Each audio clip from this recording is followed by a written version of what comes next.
تو اب یہ جو مسلمانوں کو ٹرینڈ کیا جا رہا ہے کہ داڑھی چھوڑو اس کی یہ ثواب ہے، ٹوپی پہنو اس کا یہ ثواب ہے، مسواک کرو اس کا یہ ثواب ہے، یہ ٹریننگ ہو رہی ہے.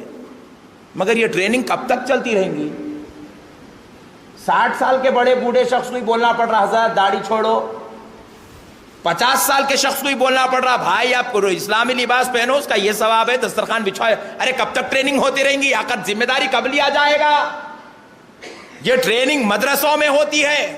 یہ ٹریننگ کی اللہ اور اس کے رسول نے ایک عمر دی ہے، کہا 14 سال تک جوان ہونے سے پہلے مکمل اسلام کی تربیت، مکمل ٹریننگ ایک بچے کی ہو جانی چاہیے. جب وہ 14 سال کا ہو جائے تو مصطفیٰ جان رحمت فرماتے ہیں اب اس کو نماز کی یا کوئی روزے کی ٹریننگ نہیں، بلکہ میرے مصلی پر امام بنا کر کھڑا کر دیا جائے تاکہ اس کے کندھے پر ساری امت کی نماز کا بوجھ ڈالنے کی ذمہ داری اس کی سپرد کی جائے.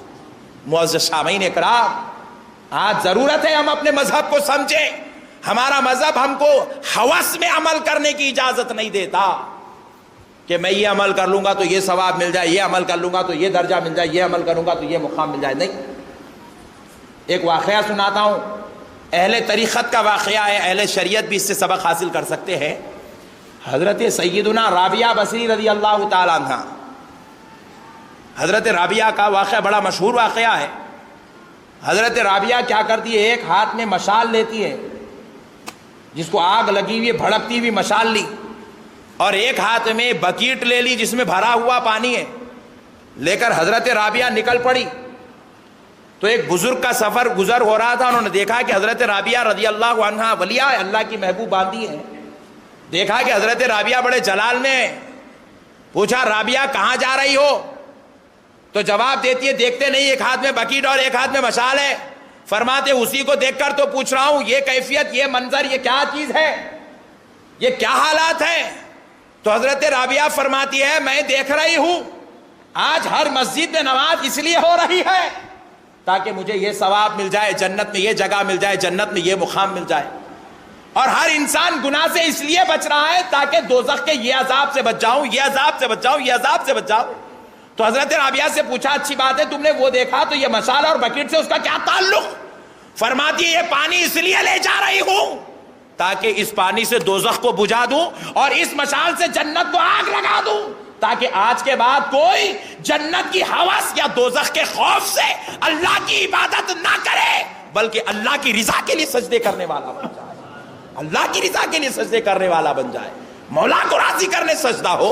ارے اگر مسلمان چھینکنے کے بعد الحمدللہ بھی کہتا ہو تو خدا کی قسم اس میں بھی اللہ کی رضا مقصود ہونی چاہیے، اس کے بغیر ورنہ مسلمان کا سب عمل بیکار ہے. ثواب تو مل جائے گا لیکن قرب الہی نہیں ملے گی، اللہ کی رضا نہیں ملے گی. ثواب تو مل جائے گا، اللہ تبارک و تعالیٰ اس بندے سے اپنا خاص معاملہ نہیں رکھے گا. حدیث پاک میں آتا ہے رسول اللہ صلی اللہ علیہ وسلم ارشاد فرماتے ہیں جنتیوں کو جنت میں بلایا جائے گا، جنتیوں کو جنت میں بلایا جائے گا، ان کی تعداد 70,000 محبوبوں کی ہوں گی. 70,000 ایسے جنتی ہوں گے جن کو جنت میں خاص مقام پر اللہ بلائے گا اور بلا کر فرمائے گا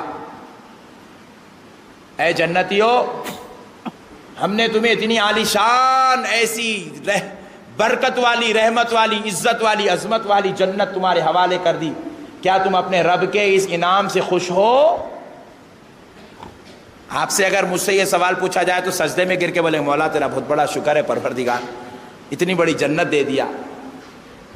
کیونکہ ہم لوگ جنت کے بھوکے ہیں، جنت ہماری ہوس ہے، جنت ہماری خواہش ہے، جنت ہماری تمنا ہے، اس لیے ہم اس میں گر پڑیں گے، سجدے میں گر کے اللہ کا شکر ادا کریں گے مولا تیرا شکر ہے ہم تو لائق ہی نہیں تھے تجھے جنت میں جگہ دے دی.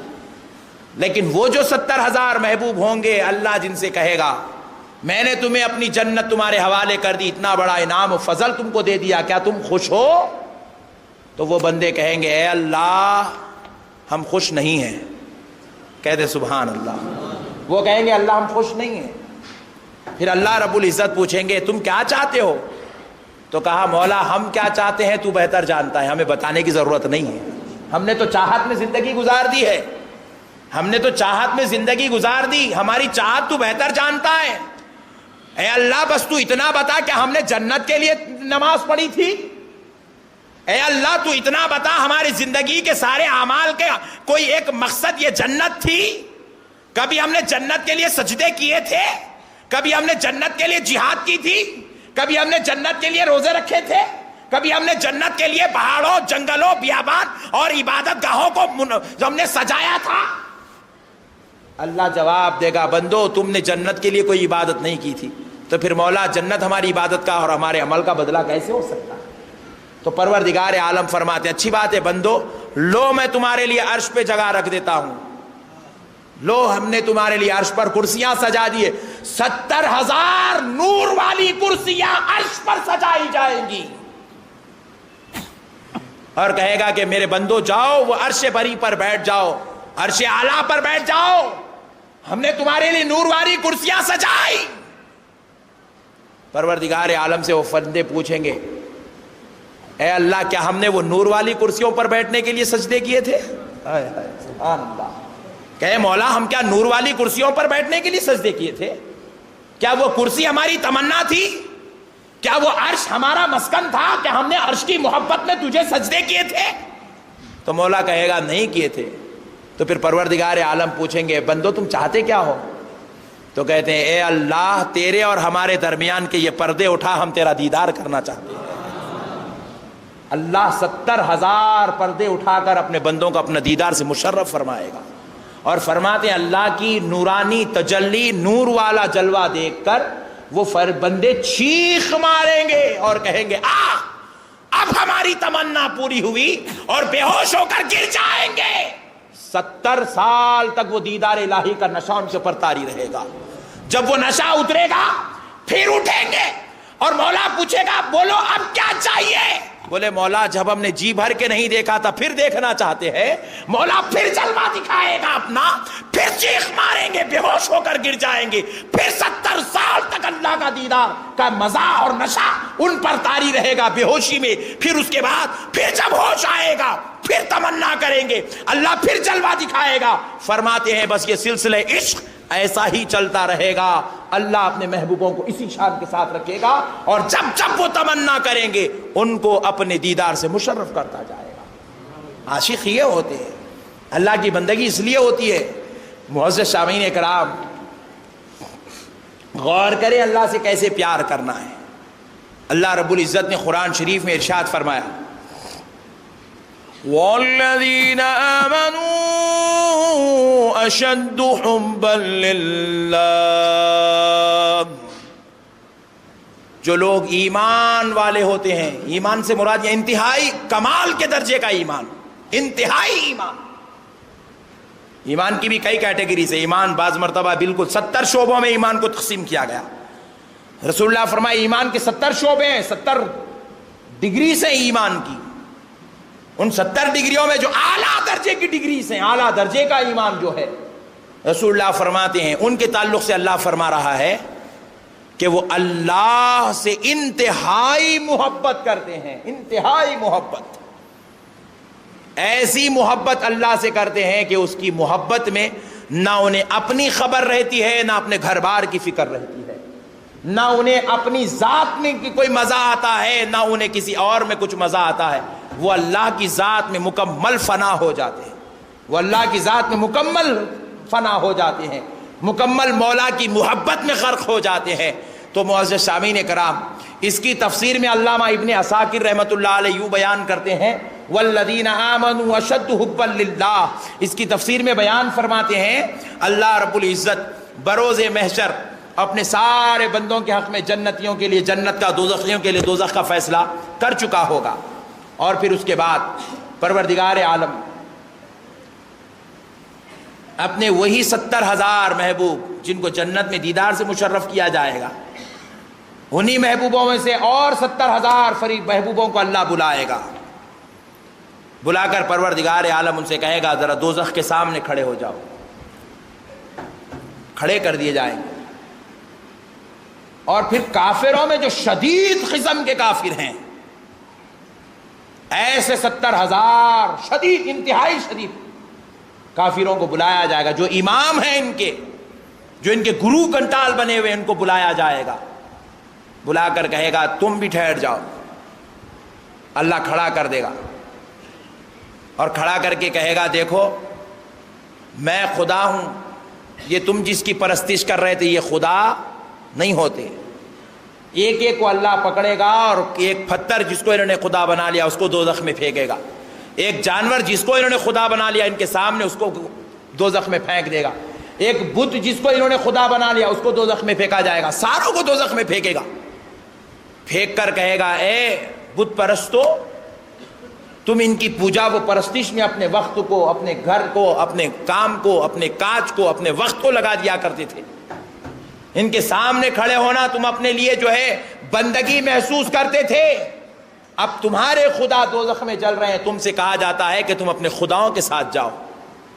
تو وہ سارے 70,000 انتہائی درجے کے جو بت پرست ہوں گے وہ کہیں گے اے اللہ, جن کو ڈالنا تھا تو ان کو ڈال دیا, اب ہمیں کیوں ڈالتا ہے؟ تو پتا کیا چلا کہ یہ لوگ اپنے خدا کے ساتھ اتنی بھی محبت نہیں کرتے کہ خدا کو جلتا ہوا چھوڑ دیے, اپنے معبود کو, اپنے بت کو جلتا ہوا چھوڑ دیے اور خود آگ سے بچنا چاہتے ہیں. کہا نادانو, تم تو دنیا میں اتنی محبت کرتے تھے کہ ان کی محبت میں تم لوگوں سے لڑنا, مارنا, جھگڑنا, فتنے فساد پسند کرتے تھے. ارے نادانو, یہ میرے بندے ہیں, ذرا ان کو دیکھو, یہ میرے عاشق ہیں, میں ان کا خدا ہوں, یہ میرے چاہنے والے ہیں. کہا اے میرے عاشقوں, 70,000 محبوبوں, ولیوں کی طرف, مخلصوں کی طرف اللہ توجہ کرے گا, کر کر فرمائے گا اے میرے عاشقوں, اگر میں یہ کہوں کہ تم دوزخ میں کود جاؤ اور میں راضی ہو جاؤں گا, تو سارے 70,000 بیک آواز ہو کر کہیں گے اے اللہ, تجھے تیرے عزت و جلال کی قسم, تو کہہ کے تو دیکھ, ہم دوزخ میں کودنے کو بھی تیار ہیں. اللہ کہہ رہا ہے, اللہ کے بندے کہہ رہے ہیں اللہ تو کہہ کے تو دیکھ, تیری رضا کے لیے ہم وہاں بھی کودنے کے لیے تیار ہیں. تو پتا کیا چلا, جو محبوب ہوتا ہے نہ وہ دوزخ سے ڈر کے عبادت کرتا ہے, نہ جنت کی ہوس میں عبادت کرتا ہے, وہ صرف اور صرف مولا کریم کی رضا کے لیے عبادت کرتا ہے, اللہ کی خوشنودی کے لیے زندگی گزارتا ہے. میرے بھائیوں, بیوی, بچوں, دوست و احباب, خاندان, قبیلہ, رشتہ دار, عزیزوں, کاروبار, تجارت, ملازمت, یا رات ہو کے دن, شب بیداری ہو کے شب روزی, ہر وقت بندے کا تصور صرف ایک ہو کہ میرا مولا مجھ سے راضی ہو جائے, میرا رب مجھ سے راضی ہو جائے. اللہ کی رضا کے لیے اللہ کے محبوب کہتے ہیں اے اللہ تو کہہ کے تو دیکھ, تیری رضا کے لیے ہم دوزخ میں کودنے بھی تیار ہے. تو اللہ کہتا ہے دیکھا, عاشق یہ ہوتا ہے کہ اپنے مولا کی رضا کے لیے وہ دوزخ میں بھی کودنے تیار ہو جائے. اور بدبختو, تم کیسے عاشق ہو, اپنے خدا کو دوزخ میں چھوڑ کر خود بچنا چاہتے ہو. اللہ رب العزت نے شیطان ملعون سے کہا جا نکل جا ہمارے دربار سے, ہم نے تجھے مردود کر دیا. تو پروردگار عالم نے پوچھا, پروردگار عالم سے شیطان نے پوچھا اے اللہ, مجھے اس بات کی اجازت دے دے, میں تیرے بندوں کو گناہوں میں مبتلا کرنا چاہتا ہوں, بدکاریوں میں مبتلا کرنا چاہتا ہوں. اللہ نے کہا جا اجازت ہے, کر لے. تو پریشان ہو کے پوچھا اے اللہ, میں تیرے بندوں کو گناہوں میں, بدکاریوں میں مبتلا کرنے کی بات کر رہا ہوں اور تو مجھے اجازت دے رہا ہے؟ تو پروردگار عالم نے فرمایا ہاں میں تجھے اجازت دے رہا ہوں, جا تو بہکا لے میرے بندوں کو. تو اللہ سے پوچھا اے اللہ, آخر ایسی کیا بات ہے میرے مولا جس کی وجہ سے تو مجھے اتنی بڑی اجازت دے رہا ہے کہ میں تیرے بندوں کو زنا میں, چوری میں, گندگی میں, برائی میں پھنسا سکتا ہوں؟ تو پروردگار عالم نے فرمایا نادان, ہم نے تجھے قوت دی ہے اور اپنی قوت کا تو غلط استعمال کر کے لوگوں کو بدکاریوں, گناہوں, تباہکاریوں کی طرف لے جانا چاہتا ہے. لے جا, ہم انہی گناہگاروں میں سے چند مخلصوں کو پیدا کریں گے, وہ مخلص کے ارد گرد میں بھی جو بیٹھ جائے گا اس مخلص کی برکت سے وہ بیٹھنے والوں کے گناہوں کو بھی معاف فرما دیں گے, وہ بیٹھنے والوں کی توبہ کو قبول کر لیں گے. وہ میرے مخلص بندے کی تو نماز ہی ہے, ان کی صحبت میں بھی جو نماز پڑھ لے اس کی نماز کو بھی قبول کر لیا جائے گا. بسم اللہ الرحمن الرحیم.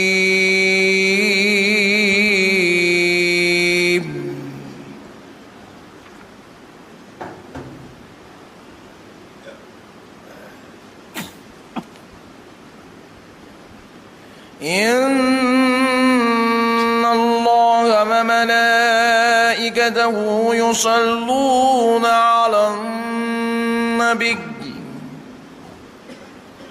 يا أيها الذين آمنوا صلوا عليه وسلموا تسليما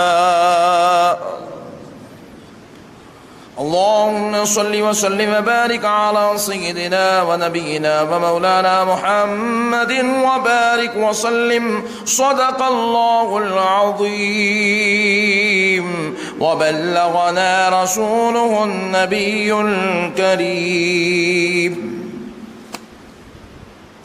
محترم سامعین اکرام، معزز بزرگ حضرات اور نوجوان ساتھیوں، یہ اللہ تبارک و تعالیٰ کا نہایت ہی فضل اور کرم ہے اور اس کے پیارے حبیب رحمت للعالمین صلی اللہ تعالی علیہ وآلہ وسلم کی لطف و عنایت ہے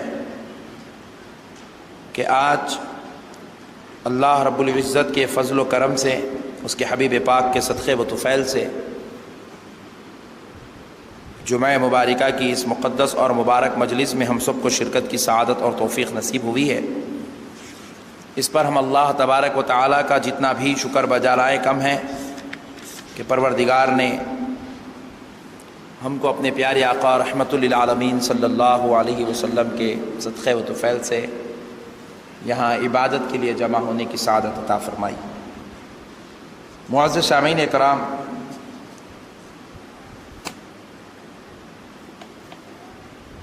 اللہ تبارک و تعالیٰ کو بندے کا جو عمل سب سے زیادہ پسند ہوتا ہے، چاہے وہ عمل تعداد کے اعتبار سے بہت ہی زیادہ ہو یا بہت چھوٹا ہو، مقدار کے اعتبار سے وہ رات بھر کا عمل ہو یا پھر چند لمحوں کا عمل ہو، اللہ تبارک و تعالیٰ نہ مقدار کے اعتبار سے کسی کے عمل کو پسند کرتا ہے، نہ وقت اور گھنٹوں کے اعتبار سے کسی کے عمل کو پسند کرتا ہے، بلکہ اللہ بندے کے اس عمل کو بہت زیادہ پسند فرماتا ہے جس عمل میں سچائی اور اخلاص شامل حال ہوتا ہے۔ اخلاص جس عمل میں آ جاتا ہے، اللہ تبارک و تعالیٰ اس عمل کو بہت زیادہ پسند فرماتا ہے۔ اخلاص کیا چیز ہے؟ اخلاص نہ ہاتھ کے کسی عمل کا نام ہے، نہ پیر کے کسی عمل کا نام ہے، نہ دماغ کی سوچ کا نام اخلاص ہے، بلکہ اخلاص دل میں پیدا ہونے والے خشوع اور خضوع کا نام اخلاص ہے۔ جب بندہ عمل کرتا ہے، مثال کے طور پر لے لے، اگر کوئی بندہ 20 رکعت نماز تراویح پڑھ رہا ہے، لیکن پڑھتے وقت اس کے ذہن میں یہ خیال ہے، یہ تصور ہے، یہ ذہن بنا ہوا ہے کہ مجھے یہ 20 رکعت پڑھنا ہی پڑھنا ہے، کیونکہ اگر نہ پڑھوں تو اس کا ایک بہت بڑا عذاب ہے، اور پڑھ لوں تو میرے لیے ثواب ہے۔ تو 20 رکعت نماز تراویح پڑھنے کے لیے اس نیت کے ساتھ وہ شخص آ گیا تاکہ عذاب سے بچ جاؤں اور ثواب کو پالوں، تو بے شک نماز تراویح کے 20 رکعت پڑھنے پر اس شخص کو ثواب بھی مل جائے گا اور عذاب سے وہ بچ بھی جائے گا۔ لیکن فرماتے ہیں کہ ایک شخص ہے، بدلے میں 2 رکعت نماز پڑھا، اور وہ 2 رکعت نفل نماز تھی عشاء کی، لیکن وہ 2 رکعت نفل نماز پڑھنے میں نہ ثواب اس کی نیت تھی، نہ عذاب سے بچنا اس کا مقصد تھا، بلکہ اس لیے وہ یہ نماز پڑھ رہا تھا تاکہ میں سبحان ربی الاعلیٰ اس درد کے ساتھ کہوں کہ میرا پروردگار سن لے اور مجھے خدا کی قربت نصیب ہو جائے۔ تو فرماتے ہیں وہ 20 رکعت نماز پڑھنے والے کو ثواب تو ملا تراویح کا، لیکن وہ درجہ اور وہ قربت نہیں ملی جو 2 رکعت نفل پڑھنے والے کو نصیب ہو گئی۔ پوچھا گیا کہ بھئی کیا بات ہے، اس 2 رکعت پڑھنے والے کو اتنا بڑا درجہ، اللہ کی قربت مل گئی، اللہ کا خاص فضل مل گیا، تو بولے اس نے ثواب سے بچنے کی نیت، ثواب ملنے کی نیت اور عذاب سے بچنے کی نیت سے نماز پڑھی تو اس کو ثواب ملا اور عذاب سے بچ گیا۔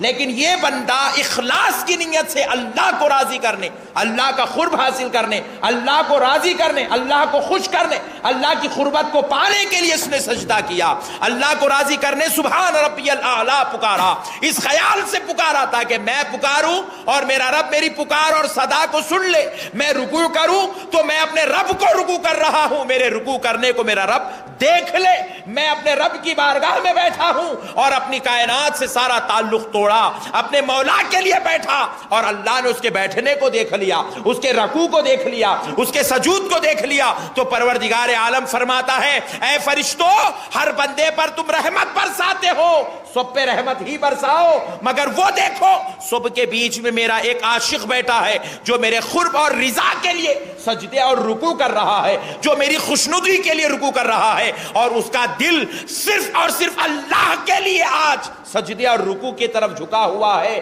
لہذا میرے فرشتوں اس پہ صرف اور صرف رحمت ہی نازل نہیں کرنا بلکہ اپنے خدا کی قرب بھی اس کو عطا فرما دو، خدا کا خاص فضل بھی اس کو عطا فرما دو، خدا کی خاص رحمتیں بھی اس کو عطا فرما دو، اور بلکہ جب امام دعا کرے میرا بندہ آمین کہہ دے تو سب کے حق میں دعا قبول فرما دو۔ معزز سامعین کرام، اسی لیے رسول پاک صلی اللہ علیہ وسلم فرماتے ہیں جہاں 40 جمع ہو جاتے ہیں ان 40 میں ایک مقبول بندہ ہوتا ہے، ان 40 میں ایک مقبول بندہ ہوتا ہے، تو معزز سامعین اکرام ذرا غور کیجئے، وہ مقبول بندہ کیا ہوتا ہے؟ وہ مخلص ہوتا ہے، وہ مخلص ہوتا ہے، اور یہ مخلصوں کے تعلق سے اللہ نے قرآن شریف میں ارشاد فرمایا، اللہ رب العزت نے شیطان ملعون سے کہا جا نکل جا ہمارے دربار سے، ہم نے تجھے مردود کر دیا، تو پروردگار عالم نے پوچھا، پروردگار عالم سے شیطان نے پوچھا اے اللہ مجھے اس بات کی اجازت دے دے، میں تیرے بندوں کو گناہوں میں مبتلا کرنا چاہتا ہوں، بدکاریوں میں مبتلا کرنا چاہتا ہوں۔ اللہ نے کہا جا اجازت ہے کر لے، تو پریشان ہو کے پوچھا اے اللہ میں تیرے بندوں کو گناہوں میں بدکاریوں میں مبتلا کرنے کی بات کر رہا ہوں اور تو مجھے اجازت دے رہا ہے؟ تو پروردگار عالم نے فرمایا ہاں میں تجھے اجازت دے رہا ہوں، جا تو بہکا لے میرے بندوں کو۔ تو اللہ سے پوچھا اے اللہ آخر ایسی کیا بات ہے میرے مولا جس کی وجہ سے تو مجھے اتنی بڑی اجازت دے رہا ہے کہ میں تیرے بندوں کو زنا میں، چوری میں، گندگی میں، برائی میں پھنسا سکتا ہوں؟ تو پروردگار عالم نے فرمایا نادان، ہم نے تجھے قوت دی ہے اور اپنی قوت کا تو غلط استعمال کر کے لوگوں کو بدکاریوں، گناہوں، تباہکاریوں کی طرف لے جانا چاہتا ہے، لے جا، ہم انہی گناہگاروں میں سے چند مخلصوں کو پیدا کریں گے، وہ مخلص کے ارد گرد میں بھی جو بیٹھ جائے گا اس مخلص کی برکت سے وہ بیٹھنے والوں کے گناہوں کو بھی معاف فرما دیں گے، وہ بیٹھنے والوں کی توبہ کو قبول کر لیں گے، وہ میرے مخلص بندے کی تو نماز ہی ہے، ان کی صحبت میں بھی جو نماز پڑھ لے اس کی نماز کو بھی قبول کر لیا جائے گا۔ جب مخلصوں کی تعریف اللہ کی زبان سے ملعون شیطان نے سنا تو شیطان نے جو بات کہی اللہ رب العزت نے اس کو قرآن شریف میں یوں ارشاد فرمایا، ذرا غور کیجئے شیطان نے کیا کہا تھا۔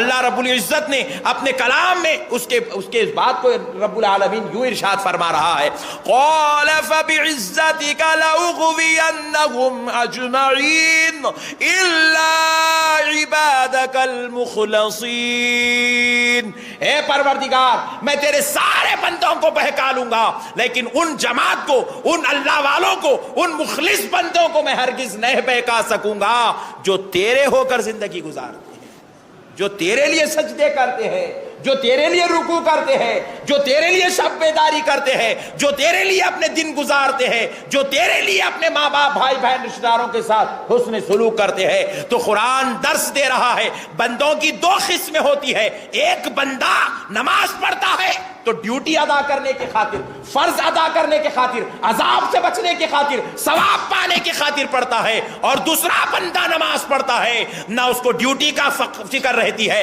نہ اسے دوزخ کے عذاب کا ڈر ہوتا ہے، نہ اسے ثواب کی تمنا ہوتی ہے، بلکہ وہ سجدہ اور نماز اس لیے پڑھتا ہے تاکہ اس کا یار اس سے راضی ہو جائے، اس کا پروردگار اس سے راضی ہو جائے، وہ جس کے صدقے جی رہا ہے اس کو راضی کرنے کے لیے نیک اعمال کرتا ہے۔ تو اس لیے میرے بھائیوں آج ہمارے دلوں میں اللہ کی محبت، اللہ کو راضی کرنے کا جذبہ پیدا ہونا چاہیے۔ آج یہ جو فارمیلٹیز مینٹین کیے جا رہے ہیں، لوگوں کو پکڑ پکڑ کے سنایا جا رہا ہے تم داڑھی چھوڑو گے تو اتنا ثواب، مسواک کرو گے تو اتنا ثواب، رکوع کرو گے تو اتنا ثواب، سجدے کرو گے تو اتنا ثواب. یہ ساری باتیں حق ہے، نعوذ باللہ انکار نہیں ہے، سنانے والے غلط نہیں سنا رہے، صحیح ہے. لیکن دیکھیے مثال کے طور پر اس کو سمجھاتا ہوں. آپ کہہ رہے ہیں مولانا یہ بھی صحیح ہے، پھر کہہ رہے ہیں کہ یہ کیا بات ہے. تو میں ایک ایگزامپل دیتا ہوں تاکہ آپ کو بات آسانی سے سمجھ میں آ جائے. دیکھیں جب بچہ چھوٹا ہوتا ہے اور وہ بیچارہ سائیکل چلانا سیکھتا ہے یا گاڑی چلانا سیکھتا ہے تو اس کے والد یا اس کا بھائی اس کے پیچھے بیٹھتا ہے، بیٹھ کر کہتا ہے کہ یہاں بریک مارنا چاہیے یا گیئر ڈالنا چاہیے یا ریس کرنا چاہیے یا پیر رکھنا چاہیے یا یوں ٹرن لینا چاہیے. ٹرن لیتے وقت ادھر دیکھا جاتا ہے، یہ ساری ٹریننگ ہو رہی ہے. لیکن جب بچہ ماشاءاللہ سے پورا مکمل طور پر ٹرینڈ ہو جاتا ہے تو اب اس کو ٹریفک کے اصول یا گاڑی چلانے کا طریقہ نہیں سکھایا جاتا، بلکہ گاڑی اس کے ہاتھ میں دے کر ایک ذمہ داری کے ساتھ اس کو چھوڑ دیا جاتا ہے. تو اب یہ جو مسلمانوں کو ٹرینڈ کیا جا رہا ہے کہ داڑھی چھوڑو اس کی یہ ثواب ہے، ٹوپی پہنو اس کا یہ ثواب ہے، مسواک کرو اس کا یہ ثواب ہے، یہ ٹریننگ ہو رہی ہے. مگر یہ ٹریننگ کب تک چلتی رہیں گی؟ 60 سال کے بڑے بوڑھے شخص کو ہی بولنا پڑ رہا حضرت داڑھی چھوڑو، 50 سال کے شخص کو ہی بولنا پڑ رہا بھائی آپ کو اسلامی لباس پہنو اس کا یہ ثواب ہے، دسترخوان بچھائے. ارے کب تک ٹریننگ ہوتی رہیں گی؟ آخر ذمہ داری کب لیا جائے گا؟ یہ ٹریننگ مدرسوں میں ہوتی ہے.